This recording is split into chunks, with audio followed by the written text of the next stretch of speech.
Hey guys, Tyler here from GarageWarrior.com, and I'm super excited today to have with me Forrest Vance. How's it going today, Forrest?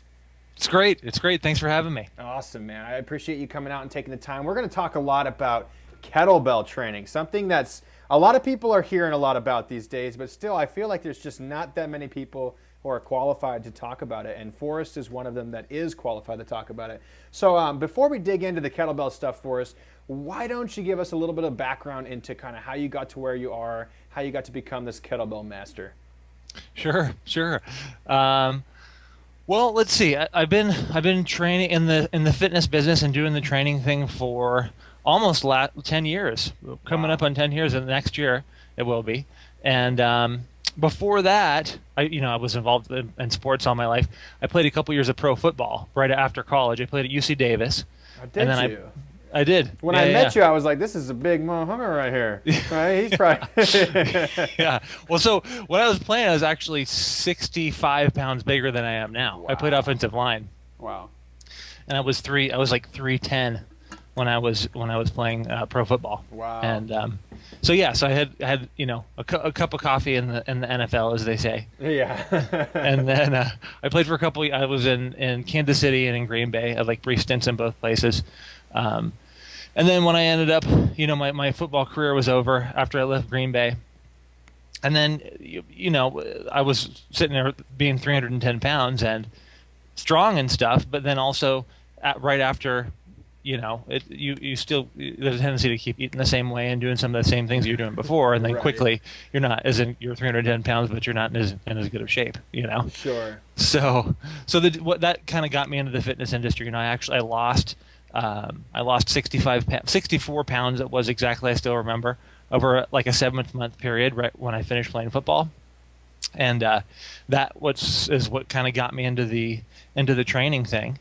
And then, for the first 4 or 5 years, about 4 years, I worked at a big box gym, and I was a trainer and a fitness manager and stuff. And then I got right at the end of that, I got into kettlebells a little bit. I took a few training sessions from a local kettlebell guy and really got hooked and loved it. One of my managers took me along to a training session with him that he was doing with his trainer, and this guy was an RKC guy actually. Okay. And he's really into kettlebells, and I was like, oh, this is so awesome. So started messing around with them myself. I was like, oh, this would be cool to incorporate in my clients' workouts, but I didn't. I knew that I needed to get some real instruction before I started Yeah. just having my client throw them around and stuff. So trained, Absolutely. yeah, trained, Yeah. got RKC certified, started my business, and now we're about 5 years in, and I have a training studio, a boot camp. We do boot camps and semi-private training in Sacramento, and I got my level 1 RKC 2, level 1 RKC 2. I go back and do assist with the certifications now and stuff. So Yeah. it's awesome. That's the best way to do it. I did pretty much a lot of the same kind of routes that you've done in terms of the certification stuff. And that's a Hmm. really solid community when it comes to really teaching people the fine tuning of human performance, which is something that's Hmm. absent from a lot of communities these days. So it's pretty cool to have another guy on the call who's been through the coaching and everything that I've been through as well. So, for the people on the call who's, they're listening to this and maybe they're like, oh yeah, okay, kettlebell, schmettlebell, you know what I mean? Like I've heard this a million times before. What's your most compelling reasons that people should actually learn to use kettlebells? Like, what are the advantages of kettlebells over other types of training or other implements or that kind of thing? Sell me on it, baby. Sell me on kettlebells. I would say I love kettlebells. I'm a huge kettlebell guy. I'm not one of those guys that says like I only use kettlebells. I certainly incorporate Right. other stuff. They drank the punch and they don't go back, right? Yeah, some people are that way Yeah, for sure. sure. But I think one really unique thing about kettlebells is their shape allow you to do certain exercises that you can't do well with other implements, like high rep ballistic lifting, for example, like the Sure. kettlebell swing and the snatch. Those are two good examples. There's no. I'm not going to say name any other particular methodologies, but some people get into, say, the high rep Olympic lifting stuff, Sure. which is okay, but it's also like really dangerous, right? A lot of people Yeah. get injured doing that. Whereas with the kettlebells, they lend themselves to being able to do high rep ballistic work. Yeah.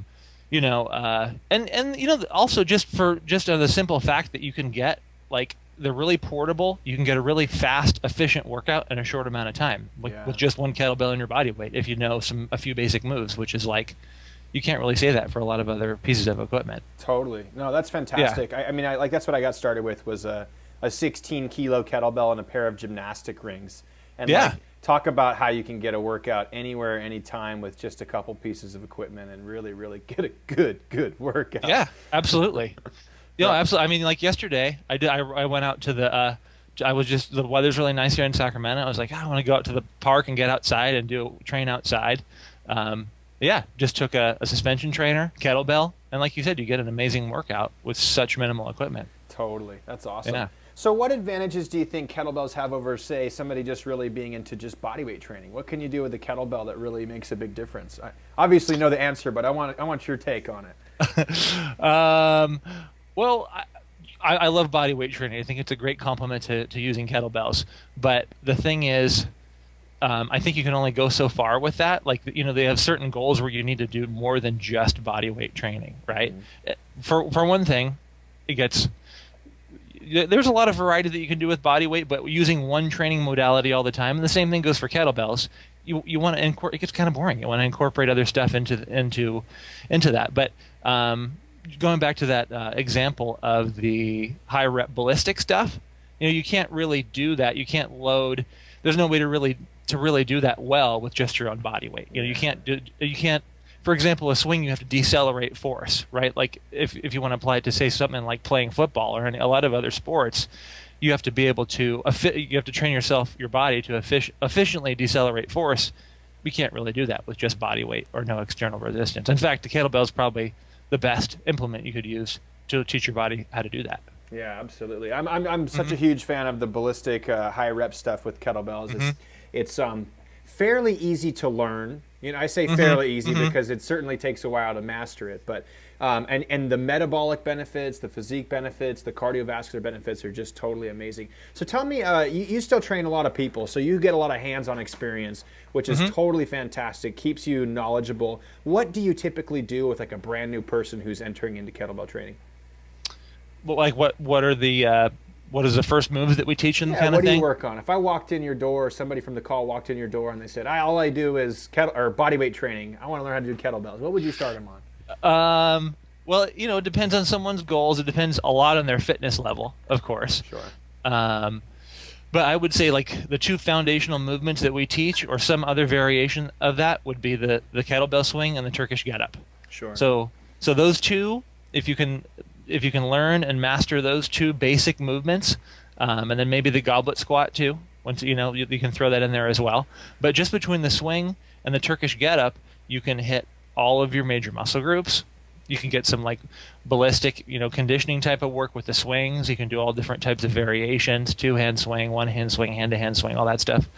And with the Turkish get-ups, you get, so the swing would be, I don't know about exactly where your listeners are at, or what their general level of knowledge about kettlebells is and stuff. But you got the swing, which is a ballistic move, and then you get the Turkish get-up with like a grind. So it's a slower movement, works on the muscles in the front of the body, and it's a great complement to the swing. Sure, absolutely. Yeah, no, those are two great exercises to start with. And like you said, you couple that with like some real deep squatting, and you have a plethora of range of motion at the same time. My listeners are a huge fan of movement progressions, about range of motion, building strength through full range of motion. So let's say somebody walks in there and they got a pretty good swing. Where do you progress them from there? What's the upward trend in your gym of how do you take people from like that basic beginner swing? Where do you take them from there? From there? Yeah. Well, I'll talk about one thing that I do that is kind of unique, a little bit different than where a lot of people would take somebody. Sure. And that is these kettlebell challenge workouts that we do at my gym every month. Right. So, usually they're going to be mixed kettlebells plus body weight type of stuff. Sure.